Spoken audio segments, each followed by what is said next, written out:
লাচিত সেনাৰ কাৰ্যকলাপক লৈ আমি গভীৰ অসন্তুষ্ট আৰু তেওঁলোকৰ কাৰ্যকলাপক আমি গভীৰ উদ্বেগেৰে সৈতে লক্ষ্য কৰি আছো।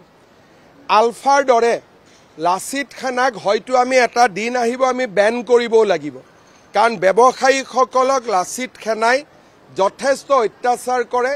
অসমত ব্যৱসায়ৰ পৰিৱেশ এটা যোৱা দুমাহ তেওঁলোকে একেবাৰে নষ্ট কৰি দিছে।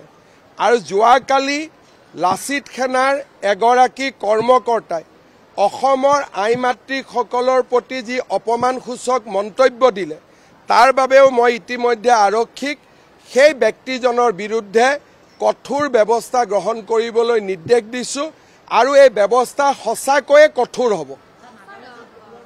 সেইটোকে কৈছোঁ, মই বেয়া শব্দ মোৰ মুখেদি নোলাব, কিন্তু সেই ব্যক্তিজনৰ বিৰুদ্ধে সঁচাকৈয়ে কঠোৰ ব্যৱস্থা ল'বলৈ মই আৰক্ষীক নিৰ্দেশ দিছোঁ।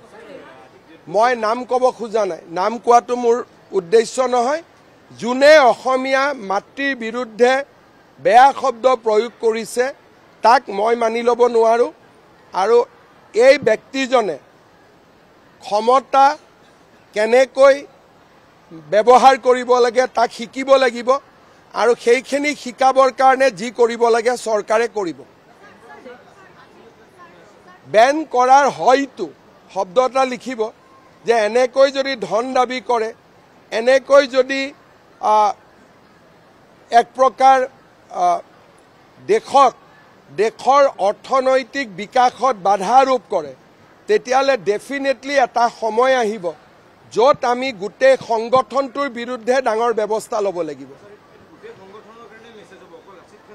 বৰ্তমান লাচিত সেনাৰ কথা কৈছোঁ, বৰ্তমান বেলেগ সংগঠনৰ কথা কোৱা নাই, কাৰণ অসমত আন কোনো সংগঠনে এনেকৈ ব্যৱসায়িক মাৰপিট টকা পইচা নোতোলে।